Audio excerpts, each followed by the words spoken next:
Importanteng maalala natin yun na ang Panginoon ang pinagmumula ng ating mga iniinom, kinakain, literally and symbolically.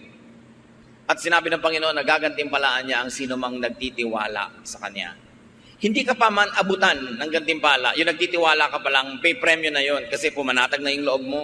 Tumibay na ang kalooban at nagkaroon na ng kalakasan. Isaiah 12:2, I trust you to save me, Lord God, and I won't be afraid. My power and my strength come from you, and you have saved me. Marami ng past tense na salvation ang Diyos. God has saved us in many ways. Why will He not save us again? Kaya importante na maalala natin yung katangian niya, yung pagmamahal niya, at yung kanyang laging pag-aaruga sa atin. Be strong, be optimistic. Dapat positive ang pananaw. Pwede mong diliman ang iyong paningin, pero pwede mo namang liwanagan. Pwede mong palungkotin ang sarili, pero pwede mo rin pasayahin. Pwede mong pahinain ang iyong loob, at pwede mo rin palakasin. Nasa sayo. A positive, believing worldview strengthens people. Kahit po sa mga pag-aaral sa mga ospital, yung mga pasyente na may religious belief, lalo yung may strong spiritual conviction, mas mabilis sila na mag-respond sa medication.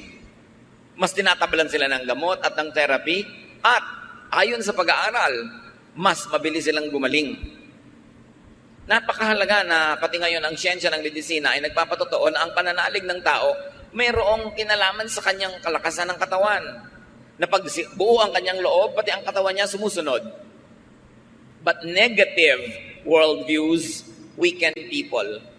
Yung taong laging negative, lagi ang iniisip ay yung masama, yung marumi, yung mahirap, humihina pati ang resistensya ng kanyang katawan at mas dumadali na dapuan siya ng sakit. Psalm 121, 1-2, I look to the hills. Where will I find help? It will come from the Lord who created the heavens and the earth. Itong verse na to, pwedeng maraming kahulugan, yung hill. Hill could mean mountain, could mean problem. Hill could mean kumukulong sa'yo, nakapaligid ng mga burol na mahirap akyatin, mahirap lampasan. But from the same hills can come the help of the Lord. So the same trouble that comes to you could be the source of your salvation. The same difficulty could be the source of your strength. The same problem could carry it with its own solution. At tatandaan natin mga kapatid, lahat ng problema may solusyon. Bakit? Kasi pag walang solusyon, hindi yun problema.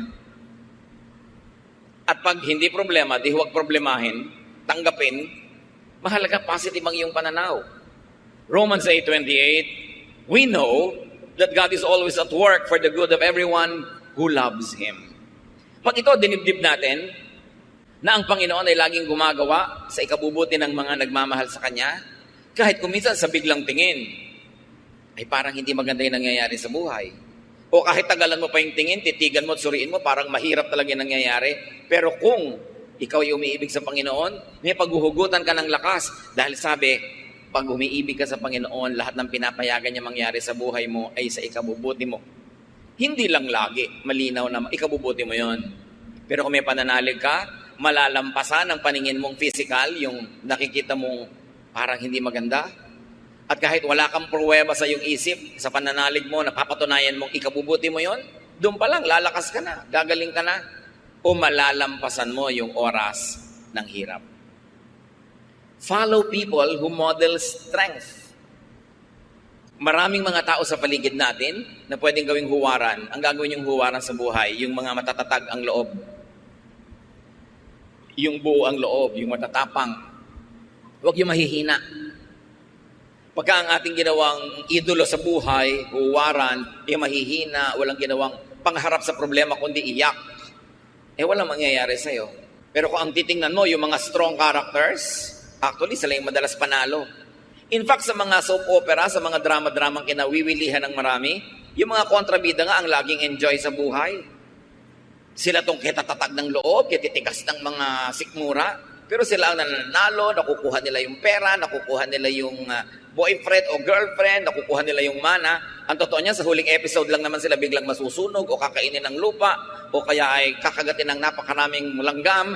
Pero 55 weeks sa kanilang serye, siya ang panalo.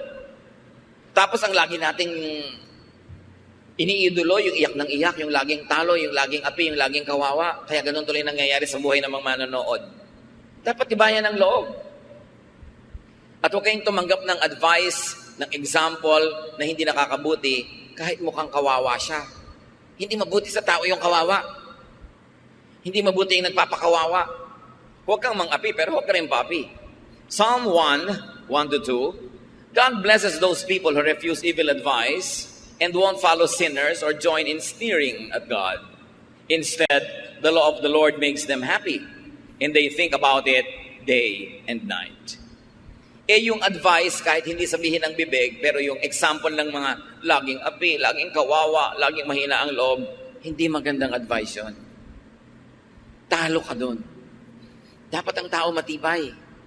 Pinatitibay ng karanasan, pinatitibay ng kung sino ang tinititigan at tinutularan. How else do you become strong? Get and have supporters. Sabi nga nila, no man is an island. Hindi naman natin kayang pasanin lahat ng pasanin, lutasin ang lahat ng problema kung nag-iisa tayo. Totoo, kung maraming tao sa paligid mo, nadadamay ka sa problema nila.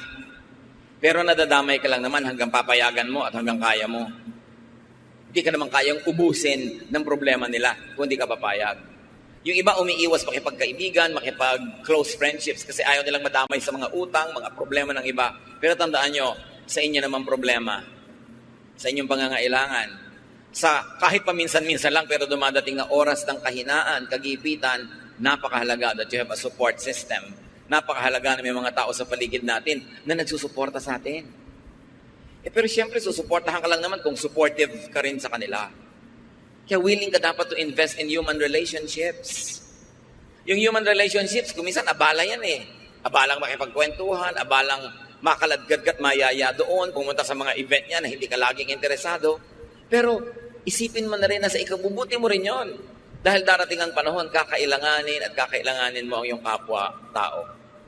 Ecclesiastes 4:9-12, you are better off to have a friend than to be all alone. Because then you will get more enjoyment out of what you earn. If you fall, your friend can help you up. But if you fall without having a friend nearby, you are really in trouble. If you sleep alone, you won't have anyone to keep you warm on a cold night. Someone might be able to beat up one of you, but not both of you. As the saying goes, a rope made from 3 strands of cord is hard to break.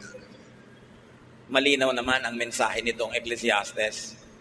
Mas mainam daw na may kasama, may kaibigan, may karamay, may kapartner, merong kang kasama sa iyong buhay. Mas pakikinabangan mo daw ang mga pinaghirapan mo. Siyempre, kung kakain ka, mas masarap na may kasabay kaysa nag-iisa ka. Kahit pa nga ilibre mo siya, kasabay ka naman. Kaysa hindi ka nga nagastusan, wala ka inilibre, pero mag-isa ka lang kumakain. At pag daw natumba ka, kung may kaibigan ka, may magbabangon sa'yo. Kawawa naman daw yung natutumbang wala man lang magbangon. Talagang malaking problema daw yon. At kung sa mga magiginaw na gabi, nag-iisa ka lang, baka mag-yelo ka, pero kung may katabi ka, your body heat can help each other, and you will survive. Kung nag-iisa ka daw, pwede ka sigurong bugbugin ng isang tao, pero kung dalawa kayo, hindi naman niya kayo kayang bugbugin pareho sa bahay. Ang 3 hibla na itinitirintas at pinagsasama-sama ay higit na matibay kaysa 3 hiwa-hiwalay na hibla ng sinulit. Kailangan itong idiin kasi marami mga tao hindi sila willing to invest in human relationships. They are too engrossed with themselves. They like to have the resources only for themselves. Ayaw nila magbigay, ayaw nila mag-share, ayaw nila maabala. Pero mabuti lang yun habang ang tao ay bata at malakas. Kaya yung yabang nasa kabataan. Kaya mo magyabang, kaya mong manikis ng kapwa, kaya mo mag-isa. Kasi malakas ka pa eh. Pero dumarating ang panahon na humihina ang tao, tumatanda, na nakakatayo ka na lang nakakalakad dahil inaakay ka ng iba. Doon mo ngayon maiisip ang halaga ng mabuting pakikisama at pakikitungo sa kapwa. Dahil sino sa mga inapi mo, hindi mo ginawa ng mabuti ang magiging handa na tumulong sa'yo. Yun nga mga tinulungan mo nun, hindi rin lahat willing na tulungan ka. Lalo naman yung hindi mo tinulungan. Kaya dapat ang karunungan dumarating habang kabataan pa lang. Pwede ka magyabang pagbata ka eh. Kayang-kaya mo mag-isa. Pero hindi laging ganon ang buhay. Gusto niyo maging malakas sa oras ng inyong kahinaan? Na wala na talaga kayong lakas? Panghihiram kayo ng lakas ng iba. Kaya kung marami kang tinulungan, marami kang pinahiram, sakali namang di ka makalakad, akayin ka naman ng iba, yung lakas niya ang nagiging lakas mo. Kung di ka makakita, yung pananaw at paningin ng iba ang nagiging paningin mo. Hindi ka makagalaw dahil na-paralyze ka, yung braso, yung kamay ng iba ang gumikilos para sa'yo. In other words, may lakas ka pa rin. Bigay ng iba. Kaya huwag tayo dapat magkukulang sa pagbibigay ng lakas, lalo sa panahon na malakas naman tayo. Hindi naman natin ikamamatay tumulong. At yung lakas na ginamit mo ngayon, hindi mo naman kayang i-save. Pag hindi mo na nagamit yun today, wala ka ng paggagamitan noon. Bukas may ibang lakas, ang ibang mga gawain. Dapat ang tao may kaibigan. At hindi tayo dapat maging maramot na yung ating mga mahal sa buhay ay makipagkaibigan sa iba't ibang tao. Kuminsan kasi may mga magulang, may kapatid na sobrang mga seloso. Ayaw nila na yung mga anak nila ay nakikipagkaibigan kung kani-kanino. Sabi na tayo na lang ang magtulungan dito. Pero yung magulang hindi naman lagi nandyan. Tumatanda, binabawi ang buhay. Sino ngayon ang kasama ng inyong mga anak o apo? Kuminsan, merong mga sobrang conservative na mga pamilya. Ayaw na maipaligawan ng kanilang mga anak. Ayaw magkaroon ng boyfriend hanggang nagtandaan na. Wala tuloy mga partner sa buhay. O pag natanda nun, sinong kasama? Yung mga mahihigpit na matatanda, yung higpit ng higpit. Kaya nyo pa bang samahan yung mga anak nyo at apo pagka sila na lang natira? Pero pinagkaitan nyo na makadevelop ng mga relasyon. Kaya dapat hindi tayo ganun. Hayaan natin na yung mga tao makadevelop ng mga kasama nila. Hindi naman natin masasamahan habang panahon. Pero darating ang panahon na kailangan nila ng kasama. It's important. At kung kayo naman ay halimbawa biglang nagka-boyfriend, nagka-girlfriend, nagka-asawa, huwag niyong biglang lilimutin ang inyong mga kaibigan, mga kamag-anak dahil meron na kayong papa na ipinagmamalaki, meron na kayong mommy na ipinagmamalaki. Kasi kung minsan, pag dumating ang panahon na nagkagalit kayo at naghiwalay, eto mga kaibigan mo na naman ang karamay mo sa buhay. Mga papa and mama, they come and go, but friends remain. That's why don't commit the mistake of neglecting your friends just because you have a lover, a partner, a spouse. Darating ang panahon, maaalala mo sila, lalo kung bigla kang iniwan ni lover. Be wise. Proverbs 17:17, a friend loves at all times, and a brother is born for a time of adversity. At sabi sa Proverbs 17:17 din, sa ibang version, a friend is always a friend, and relatives are born to share our troubles. So ang mga kaibigan natin, ang mga kamag-anak ay talagang nandyan para makihati sa ating mga problema. Ang dapat magsasabi nun yung tumutulong, hindi yung nagpapatulong na parang duty tuloy ng iba na tulungan ka dahil sabi ng verse. Pero ang nagsasabi nun, tutulungan kita. Gusto kitang tulungan, sabi ng verse, kaya kami kamag-anak, kaya kami kaibigan para tumulong. Pero huwag nyo nasasabi sa kamag-anak nyo, hoy, kamag-anak kita, therefore duty mong tulungan ako. Nawawalan ng motivation ang tutulong pag ganon. Mga kapatid, may isa pang napakahalaga para wag ang tao maging malakas. Sa paghanap ng mga problema, kasakitan, mga suliranin, earn and save money. Dapat kanta ka ng money, money, money. Dahil talagang mahalaga ang pera. Kung hindi pera o dagdag sa pera, dapat meron ka insurance. Meron kang pension pagtanda mo. Kaya yung mga tao sinasabihan natin, oy magbayad kayo ng SSS payments nyo para pagtanda nyo meron kayong pension. Tapos sabi, magkano na yun? 6,000 a month. Aba, pag wala kang kapera-pera, malaki na yung 6,000. At kung walang magpalibing sa'yo, at least bigyan ka man lang ng SSS ng kabaong na styrofoam. O lawanit na may pakong bakya. Ano naman kung nalalaglag ka pag binuhat yung ataol, at least meron. Kesa wala. Katulad ng mga citizens sa ibang bansa, halimbawa sa Amerika, ang pension mo, pag nag-60 ka, depende kung magkano taxes ang binayad mo at ikinontribute mo sa iyong social fund habang nagtatrabaho ka. Yung iba nagpapalusot, hindi sila nagbabayad ng tax, puro under the table. Hindi sila nagko-contribute sa mga social fund. Hindi sila kumukuha ng insurance. Akala nila ngayon, mas marami silang perang ginagasta. Yes, habang malakas ka, marami kang perang ginagasta. Pero kung wala ka ng mga insurances na yan at pension plan, pag tumanda ka at kailangan mo na ng pera at hindi ka na makakapagtrabaho, doon ka ngayon walang pera. Iba ang lakas ng loob pag may pera sa bulsa. Ecclesiastes 7:12, money is a shelter. Totoo yun. Huwag kayong magbanal-banala na parang walang kwenta ang pera. Sabi sa Bible, Ecclesiastes 10:19, money is the answer for everything. Siyempre, figure of speech yun. Pero ibig sabihin lang nun, money is a solution to many, many things in life. Kaya dapat ang tao, habang kaya, malakas, kumita, mag-save, mag-invest, get a pension plan, get an insurance with a reputable company kasi kakailanganin mo yan. Hindi ka laging pwede magyabang na, kaya ko. Hindi tayo sure. Iba na yung merong itinabi. Tulad ng babae sa Proverbs 31:25, dahil siya masipag, marunong mag-invest, marunong magtrabaho, sabi, she who has money is strong and graceful as well as cheerful about the future. Sabi na ibang version, she is clothed with strength and dignity. She can laugh at the days to come. Why can a person laugh at the days to come? Pag may pera siya. Pag magpapa-hospital siya, hindi siya nag-aalala. Pagtatawanan lang niya yung ospital. May pera ako. Sige, i-confine ninyo ako sa magandang kwarto.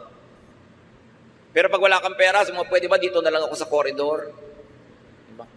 Pwede ba dito na lang ako sa labas ng ospital? O kaya hindi ka pagaling, ilabas yun ako, mamamatay ako sa presyo. Kung may pera ka, di magpapagamot ka ngayon. Although namamatay ka rin naman kung may pera ka, pero mamamatay ka nakangiti. Importante niyan, make and keep receiving material blessings by giving. Isang sikreto na hindi naman dapat sikreto kasi sinasabi naman sa Biblia ito, para makatiyak ka na lagi kang tatanggap sa Panginoon, dapat pala bigay ka sa gawain ng Panginoon at sa mga taong nangangailangan. Proverbs 3:9, honor the Lord by giving Him your money. Malinaw na malinaw. At sa Malakay 3:10-11, walang kamatayang katuruan. I am the Lord all-powerful. And I challenge you to put me to the test. Bring the entire 10% into the storehouse so that there will be food in my house. Then I will open the windows of heaven and flood you with blessing after blessing. I will also stop locusts from destroying your crops and keeping your vineyards from producing. Ang Diyos nang hahamon. Sabi niya, hinahamon ko kayo. Subukan niyo ako. Huwag kayong mandaya sa inyong mga tithes. Pag hindi ko binuksan ng mga bintana ng langit at pinabaha sa buhay niyo ang walang katapusang blessing. At hindi lang yon, pipigilin ko ang mga salot na kulisap sa paninira na inyong mga tanim. Ipoprotekta ko ang inyong negosyo, ang inyong mga hanap buhay. Ganon. At makikita niyo kung gaano ka tapat ang Panginoon sa kanyang pangako. At sabi niya sa Deuteronomy 15:6, no one in Israel should ever be poor. So hindi balak ng Diyos sa kanyang mga anak na may mga mahirap. The Lord your God is giving you this land and He has promised to make you very successful if you obey His laws and teachings that I am giving you today. You will lend money to many nations, but you won't have to borrow. You will rule over many nations, but they won't rule you. That is the promise. Pero merong kondisyon. Kung susunod ka sa kanyang mga utos, hindi nyo mararanasang mangutang, kayo ang magpapautang. Hindi nyo mararanasang mangamuhan, kayo ang magiging amo. Pero may kondisyon. Maging tapat tayo sa Panginoon, maging generous. Alam niya kung paano magsukli sa ating buhay. Isa yan na hindi natin naaalala na madalas, na isang napakalaking insurance, savings account, yung ikaw ay giver. Ikaw ay generous, even to people that are not close to you, but who are needy. Bawat bigay mo sa nangangailangan, bawat bigay mo sa gawain ng Panginoon, Ang Panginoon na magsusukli. At sa palagay nyo kaya, papayag ang Panginoon na may utang siya sa inyo? Oras na ikaw ay nagbigay, lalo kanyang bibigyan. Kasi hindi naman pwedeng mas marami ka pa ibinigay sa kanya, siya ang Diyos. Maraming tao na ang nakadiskubre nito. Merong hindi pa rin madiskubre kasi ayaw subukan. Pero yan talaga ang secret of a very abundant life, to be generous. How else do you become strong? Practice facing and handling hardship. Kung lalaban ka ng contest, dapat may practice. Kay athletic o artistic contest dyan, o dance contest, o singing contest, may practice. Kung lalaban ka sa mga hirap ng buhay, dapat din may practice. Kahit bata pa ang tao, lalo't bata pa nga, mas dapat turuan na humarap sa mga problema. Parents, let us not overprotect our children. May mga assignments sa school, hayaan nyo sila gumawa, huwag nyo igawa para lang tumaas ang grade. Hindi naman sila yung gumawa, dumali ang buhay nila. Sa palagay nyo, anong naituro nun sa kanila na karakter? Wala. Aasa sa inyo. Kaya 50 years old na, umaasa pa sa inyo. Kasi sinanay nyo. Don't do everything for them. At habang maaari sana nga, kahit kaya nyong paligiran sila ng mga mag-a-assist sa kanila, give them household chores. At kahit napakarami yung pera, hayaan nyo silang matutong magtipid. Huwag silang palanguyin sa pera. Kasi mahirap na masanay sa buhay na sobrang maginhawa, madali, maluho. Kasi hindi naman ganun ang totoong buhay. At hindi naman kayo laging nandyan para sila bigyan nun. At nandyan naman kayo, hindi naman tayo sure na lagi kayong may ibibigay. James 1:2-4, my friends, be glad even if you have a lot of trouble.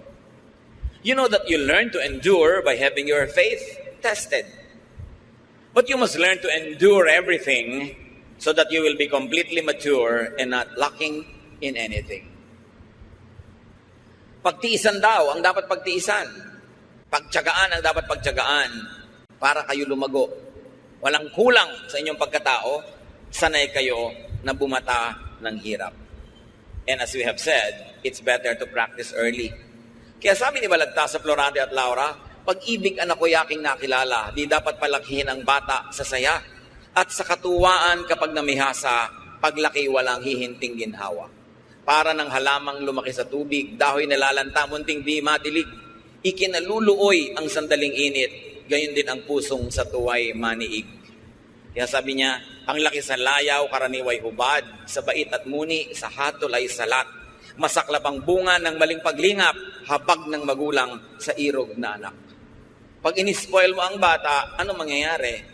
Weakling, mahina, walang buto, mahina ang sikmura, mahina ang loob, kailangan mabuhay ka forever para mo siya samahan. Kaya kailangan turuan ng practice. Sabi sa Proverbs 22:6, teach your children right from wrong. And when they are grown, they will still do right. Train agad ang mga bata. How else do you become strong? Do not overly depend on others. Lahat ng tao, binigyan ng Diyos ng lakas. Huwag kang laging manghiram ng lakas ng iba. Huwag kang laging umasa, sumandal. Dapat gamitin mo at pag-practicean mong gamitin ang iyong sariling lakas. Why? Because dependence means weakness. Habang umaasa ka, mahina ka. What happens when you are financially dependent? Emotionally dependent? Functionally dependent? You are weak.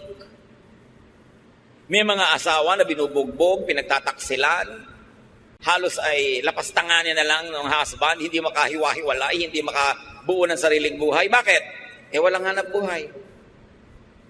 Walang sariling income, walang pera, walang savings. Kaya nilululo na lang ang lahat, pinagtitsagaan ang lahat. Pero kung may pera lang yun, matagal nang nawala. Yung si iba yung may pera. Kaya pag may mga magpapakasal, lalo mga babae na mukhang palikero pa, mapapangasawa, ang advice mo agad, iha, magtrabaho ka. Gusto po niya, full-time housewife lang ako. Full-time housewife, pagkatapos kahit anong iba to sa mukha mo, tatanggapin mo dahil wala kang pera. Kailangan may pera ka. O kaya kung siya ang nagtatrabaho, nasa pangalan mo savings. Para meron ka maipagmalaki. Hindi yung kawawang-kawawa ka dahil isusumbat pa sa'yo. Kita ko lahat yan, pera ko lahat yan. Diba? Pagka ginawa sa'yo ng husband mo yun, singilin mo siya ng lahat ng serbisyo mo.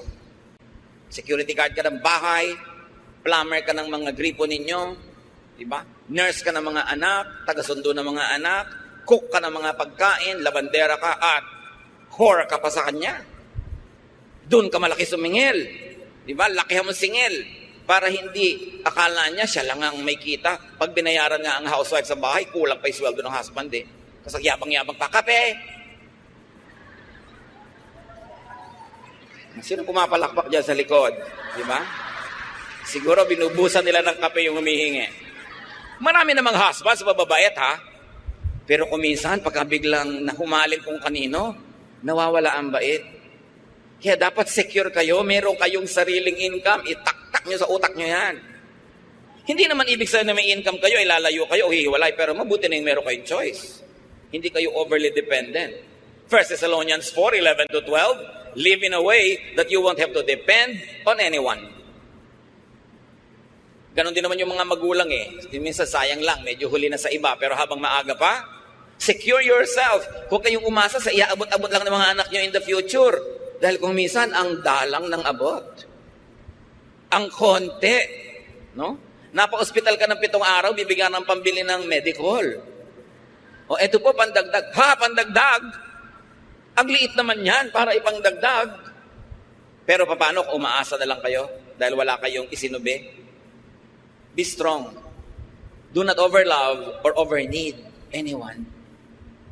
Love mo, yes, but do not overly love. Kaya nga sabi ni Lord, unahin mo siyang mahalin kahit hindi iba. Yung world, hindi laging masama. But anything that is not really permanent. Sabi sa 1 John 2:15, do not love the world or anything that belongs to the world. If you love the world, you cannot love the Father. Yung nagmamahal, ilagay niyo sa lugar. Pag sobra kayo nagmahal, talo kayo. Di lang kayo maalala. Wala na kayo sa sarili. May mga tao nakatitig sa cellphone nila eh. Talaga nakatitig. Abang na may dumating na text. Dumating ka na, dumating ka na, dumating ka na. Wala namang dumadating. Mga advertisement pa ng kondo ang darating. Eh, paano sobrang nagmamahal? Magmahal kayo pero ilagay niyo sa lugar. Hindi dapat kawawain ang sarili. Do not be anybody's satellite. No one is as weak as a person who is madly in love. You weaken yourself. Nilululo ng katwiran, nilululo ng pinag-aralan, nilululo ng lahat-lahat. Bago lang matauhan, na-damage na siya. Kaya dapat may ititira ka sa sarili mo. Marunong ka siyempre magmahal because God is love and we have to love. Pero huwag kang magpapakabaliw ng sobra-sobra. Lalo sa hindi naman nababaliw sa'yo. May magtatanong pa sa akin, meron po akong boyfriend pero ramdam ko hindi ako mahal. Eh, ba't ka nagtsatsaga? Bakit? Hindi ka pala mahal. Humahanap ka ng sakit ng katawan. So, kailangan magpakatalino ang tao. We were created by God to be healthily independent. Kaya kahit may kakambal ka, pinapanganak ka mag-isa. Mamamatay ka mag-isa. Haharap ka sa Diyos mag-isa. Ibig sabihin, kaya mong harapin ang maraming bagay sa buhay kahit walang kasama. Although, mas masarap kung may kasama. Pero huwag kang magpapadaya sa kasinungalingan na kung wala kang kasama, hindi ka na mabubuhay. Yun ay isang kasinungalingan. Napaka-importante kahit nga sa ina. Ang unang-unang nangyayari sa bata pag ipapanganak, malalagot ang pusod. It's a declaration of progressive independence. At dapat yun, suportahan ng magulang at ng lahat na maging independent yung bata habang tumatagal. Psalm 146, 3-4, you can't depend on anyone. Not even a great leader. Once they die and are buried, that will be the end of all their plans. Sabi, hindi ka pwedeng umasa sa iba kahit magaling pang tao yan. Dahil pag namatay yan, paano ka? Maasa ka. Dependent ka. Mga kapatid, maraming paraan, pero isa na lang ang ating pag-usapan ngayon. Choose to be strong. Laging may choice.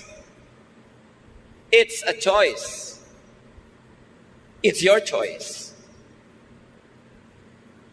Pagka kayo may diabetes, may pagkain dyan na matamis, ang sarap, It's your choice. Pipiliin mo bang kumain yan na pagkalunok mo, masarap lang sa dila, pero pag nalulun mo na, nasa katawan mo na yung lason? O kakainin mo pa rin? It's your choice. May pipiliin kang pagkain A, healthful. Pagkain B, hindi healthful. Alin ang pipiliin mo doon? It's your choice. Ganon din.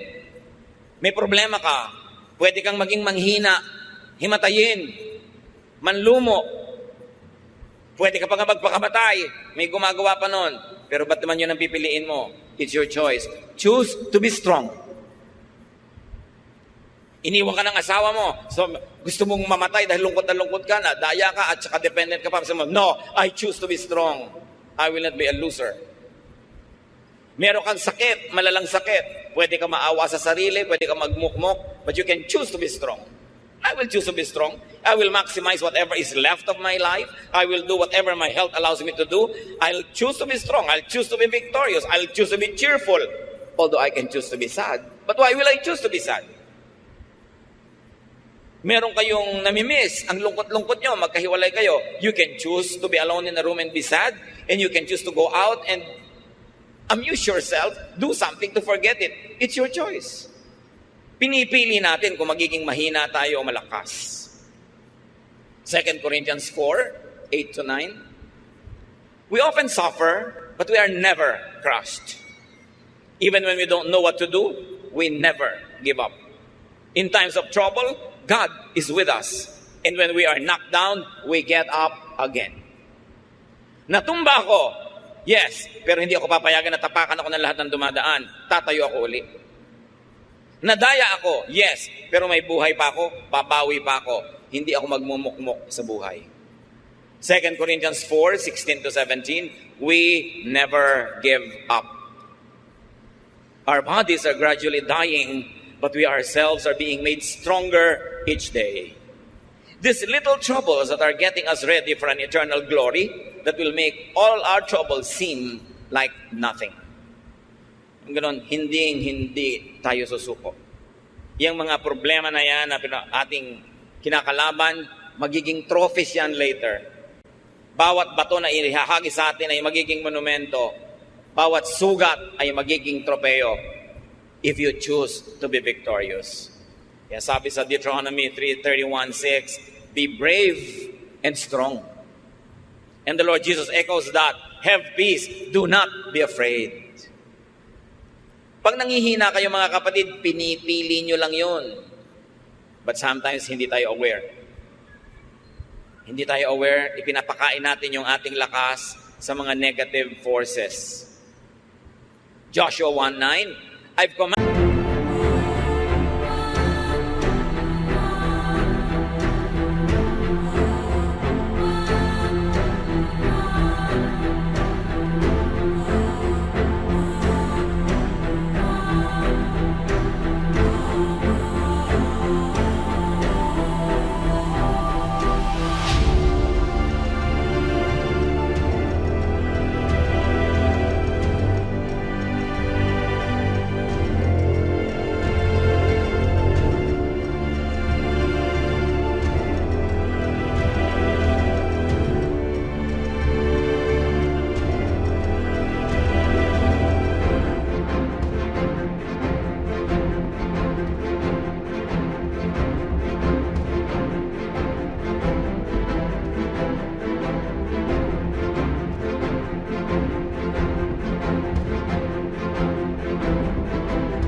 you to be strong and brave.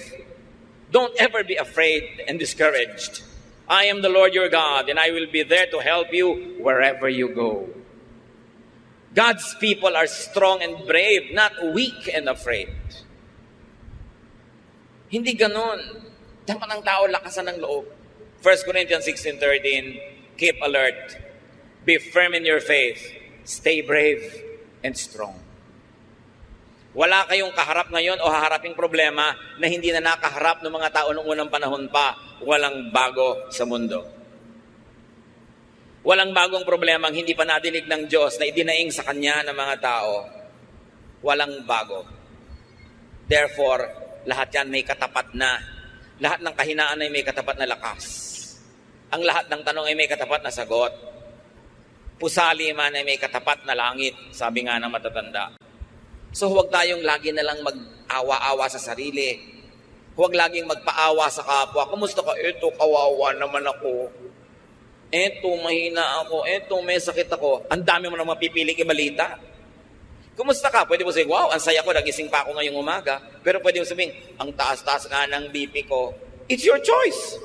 Anong gusto mong topic? Pero mga kapatid, ang laging gusto nyong topic ay yung kayo mahina, kayo kawawa, kayo walang pera. Mapapansin nyo, pakonti ng pakonti ang gusto makipag-usap sa inyo. Sino naman ang gusto makipag-usap sa laging daing ng daing? Yung kausap nyo, marami ring dapat idaing, pero hindi lang niya idinadaing. May problema siyang dala-dala, tapos itatambak nyo sa kanya yung problema nyo. Dinadoble yung dala niya para lang gumaan ng pakiramdam nyo. Sa palagay nyo, tatagal lang kayong kausapin ng kapwa. Choose to be cheerful. Hindi laging dumadaing. Lahat tayo may dalang problema. Lahat tayo mayroong mga difficulties. May kanya-kanyang lungkot, may kanya-kanyang hirap, kanya-kanyang takot. Pero bakit mo kailangang isiwalat at itambak sa kapwa mo yun lagi? Kakadalaan ka lang, pagsasawaan. Lalong mawawala ng tutulong sa'yo. Pero pag strong ka, you attract people to be near you. And when people are near you, you get helped. Even without asking for it. And you can help other people also. Life really could be full of hardship and trouble. But we are not without a helper. John 16:33, Jesus speaks. I have told you this, so that you might have peace in your hearts because of me. While you are in the world, you will have to suffer. But cheer up, I have defeated the world. Sabi ni Lord, walang bago sa mga sinusumbong mo. Kasama ng buhay yan. May pagdurusa, may paghihirap. Pero huwag kang mahinaan ng loob. Lakasan mo ang loob mo kasi nagapi ko na ang lahat ng yan. Napagtagumpayan ko na yan. Stay with me because I am with you. The Lord is victorious over suffering. Seek the Lord. Sa Kanya tayo lalapit. Take shelter in the Lord. Receive strength from the Lord, from others, and even from within yourself. At napakahalaga mga kapatid, because we are cognizant that many people are suffering, strengthen others. Kahit kayo may dala, may hirap, merong mas malala ang kalagayan sa inyo, mag-minister pa rin tayo, maglingkod, strengthen them. And do not make people weak by solving all their problems for them, by making them over-dependent on you, because that, in the long run, will not be helpful. We are full of troubles, but we are not without help. God is our present, ever-present help in times of trouble. Don't you ever forget that. Panginoon, salamat dahil kayo ang aming pwedeng takbuhan, lapitan, at higit pa sa sapat ang pwede nyo ibigay na pagpapala sa amin. Lahat ng mga tao, Panginoon, ay may kanya-kanyang dala, problema, takot, pangangailangan. Ang ituro nyo sa amin, kayo ang solusyon sa mga ito. At meron din kami sa aming personal at practical na buhay na pwedeng gawin para pagaanin ng mga suliranin at palakasin